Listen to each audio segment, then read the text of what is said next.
lepa za besedo. Po načelu delitve oblasti na zakonodajno, izvršilno in sodno ostaja bistveno in neizpodbitno dejstvo, spoštovani, da ima nad vsemi temi sistemi oblast in izključno oblast ljudstvo. Sistemi so vzpostavljeni in izvršujejo svoje poslanstvo, vendar znova poudarjam, da so podrejeni ljudstvu in da so tu zaradi njih in ne obratno. Nenazadnje je ljudstvo eden od temeljnih konstitutivnih elementov države in s tem davkoplačevalci tisti, ki vzdržujejo in omogočajo delovanje vseh treh vej oblasti.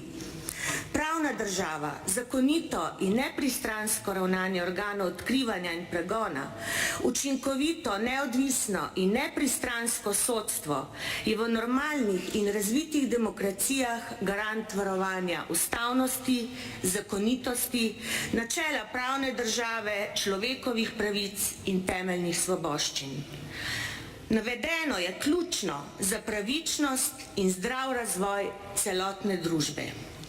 Odmik od postulatov neodvisnosti in nepristranskosti ravnanj v sodstvu zahteva, spoštovani, zahteva od vseh nas takojšnje ukrepanje. Prepričani smo, da je eden od vseh treh vej oblasti, to je pravosodje, glede na vse dogodke v najslabšem stanju. Sodstvo je v globoki krizi, ker mu dovoljujemo, da ostaja hibrid starih nedemokratičnih struktur in centrov moči, zavit v celofan navideznega sistema, ki velja za demokratične države in njih delujoče sisteme. Značilnosti takega sistema je prevladujoča totalitarna pravna kultura in načelo poslušnosti, ki se odraža v samocenzuri.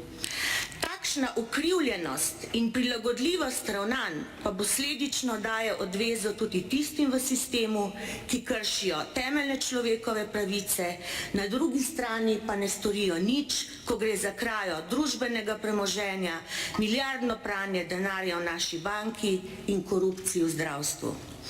Tisti, ki v sistemu nimajo težav s strokovno in poklicno samozavestjo in ne klonijo pred globoko državo ter delujejo po sistemu moči argumentov, sistem ne postavlja v ospredje kot ključni kader za način izhoda iz pravosodne zablode, ampak jih centri moči z diskreditacijo in diskvalifikacijo onemogočajo in jim javno sporočajo, da so nezaželeni in da bojo odstranjeni.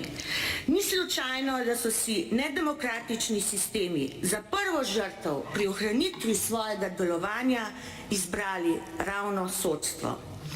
Zaradi sprijetosti pravosodja s centri moči, ki se brezsramno dogajajo danes, smo v Slovenski demokratski stranki predlagali sklic te seje v zvezi z obravnavo zlorab v pravosodju in vplivi na neodvisne sodne odločitve. V Slovenski demokratski stranki smo pripravili priporočila, a so jih koalicijski poslanci na matičnem odboru zavrnili z obrazložitvijo, da so se že pred seznanitvijo s temi sklepi odločili, da jih ne bodo podprli.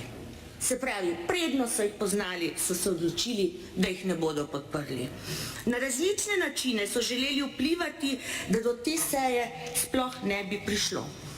Po svoje njihovo vnemo in mero agresivnosti, ki so jo prezentirali že na matičnem odboru, razumemo, saj se zavedamo, da želijo do zadnje kaplje krvi, seveda ne svoje, ohranjati sedanje stanje in poskušajo z predvidljivimi in prozornimi argumenti ubraniti neobranljivo, ter na ta način agresivno ščitijo obstoječi status quo, ki ga narekuje globoka država in zlizanost politike sodstvom.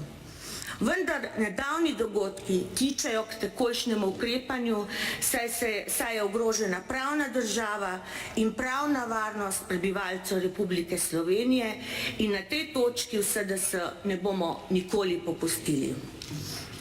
V nadaljevanju, spoštovani, nekaj primerov.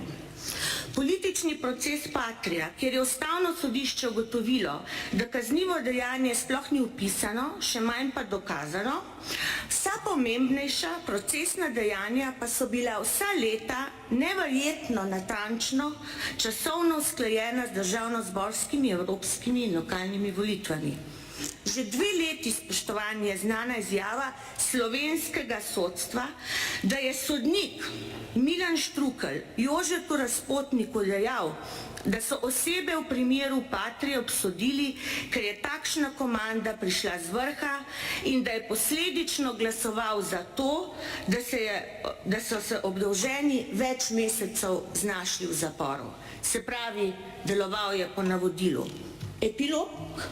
Disciplinski organi v sodstvu niso nikoli pričeli preverjati, kako in zakaj je sodnik Milan Štrukelj zatrdil, da je bila obsodba v primeru Patria sprejeta na podlagi navodil iz vrha, ter zakaj je sodnik deloval po zapovedih centrov moči namesto po lastni sodniški presoji.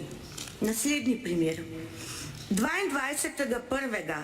tega leta je Komisija za etiko in integriteto pri sodnem svetu sprejela mnenje, da je sodnik Žirovnik, ki se je udeležil zaključne prireditve v izvolitvi župana Arsenoviča iz liste SMC, ravnal v neskladju z načelom nepristranskosti, ki pravi, da sodnik opravlja sodniško funkcijo nepristransko in pri tem ne dopušča, da bi bilo sojenje med drugim podvrženo političnim, ekonomskim ali drugim interesom.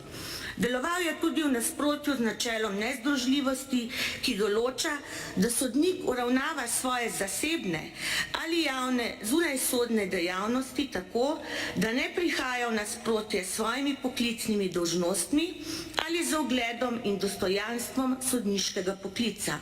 Naj spomnim, da je ravno ta sodnik, sodnik Žirovnik, bil podpisan pod nekatere uredbe, s katerimi je dovolil prikrite preiskovalne ukrepe zoper Franca Kanglerja, glavnega protikandidata aktualnega župana. Epilog. Kljub že pred več mesecem izdanem mnenju Komisije za etiko in integriteto pri sodnem svetu še vedno nobenega disciplinskega ukrepa. Pravosodno ministrstvo je politično podrejeno SD-ju. Iz njihovih vrst prihaja tako ministrica kot državna sekretarka. Zato je še dodatno zaskrbljujoč naslednji primer.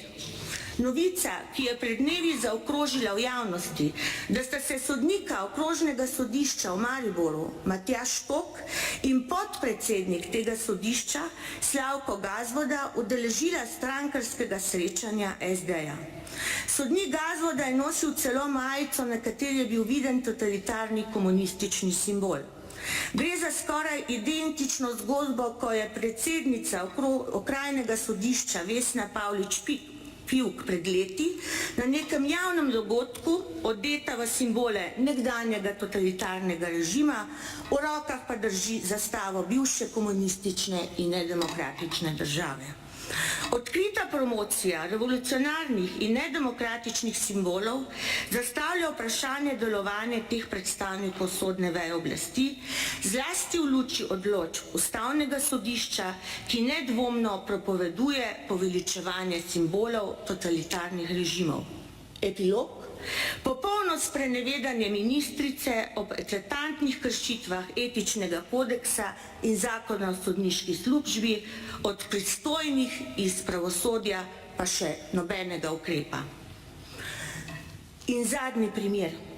Ob izreku sodbe dr. Milku Noviču pa se je zgodilo nekaj še hujšega, čemur nismo bili priča še nikoli. Do sedaj so opozorila o nepravilnostih v pravosodju prihajala predvsem zunaj sistema, tudi z različnih strani pravnih strokovnjakov. Tokrat pa je konkretno opozorilo prišlo strani Zvezdana Radonjića, sodnika okrožnega sodišča v Ljubljani.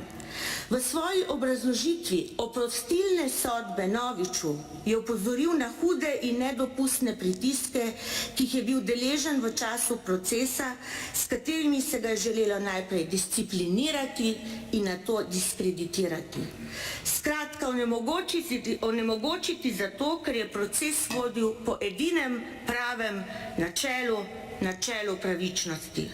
V času postopka je k njemu ves čas prihajala sodnica, ki je bila vedno v kontaktu s skupino državnih tožilcev in mu namigovala, da naj Noviča ne oprosti. Deležen je bil medijskih pritiskov, brskanju po njegovem zasebnem življenju, celo po njegovih zdravniških mapah. Napovedal je, da zaradi tega, ker je zagotovil pošteno sojenje, ne bo nikoli napredoval, čez mesec dni pa bo verjetno tudi v suspenzu. To, da je Novič imel pošteno sojenje, je bilo pogojeno z odločitvijo, da si uniči kariero. Epilog. Ker se sodnik ni oziral na zahteve paradržavnih centrov moči, se uresničujejo njegove mračne napovedi. Namesto, da bi se sistem ukvarjal s tem, kako ga zaščititi in Noviču omogočiti pošteno sojenje v vseh postopkih, se ukvarja s tem, kako ga še dodatno onemogočiti. Slovenski demokratski stranki ne bomo nikoli dopustili in pristali na to, da se sodno vejo oblasti izkorišča za utrjevanje določenih paradržavnih struktur in da se tiste, ki tudi znotraj sistema opozarjajo na tovrstne anomalije, šikanira, zastrašuje in onemogoča, da bi delovali in odločali po edinih pravih načelih pravičnosti in poštenosti v sodnih postopkih. Družba in država sta dolžni te ljudi brezkompromisno zaščititi. S to sejo želimo v Slovenski demokratski stranki dati državljanom in državljankam jasno sporočilo, da ne bomo nikoli pristali na nedopustne pritiske in narekovane odločitve sodiščem, ki nimajo nobene podlage v ustavi in zakonih. Državljanke in državljani Republike Slovenije, ne pozabite, da je oblast v vaših rokah in da so tudi nepravične in neustavne sodne odločitve izrekajo v vašem imenu. Zavedamo se, da to niso edini primeri in da je še mnogo takšnih in podobnih, ki pa nekako ne pridejo v ospredje, ker si državljani ne morejo privoščiti borbe s sistemom, ker za to nimajo denarja. Zato pa na tem mestu pozivamo vse, predvsem pa pravno stroko in vse, ki prihajajo iz pravosodnega sistema samega, da proaktivno sodelujejo pri vzpostavitvi poštenega in pravičnega pravosodnega sistema. To je pomembno tako za posameznike kot za državo kot celoto. Hvala lepa.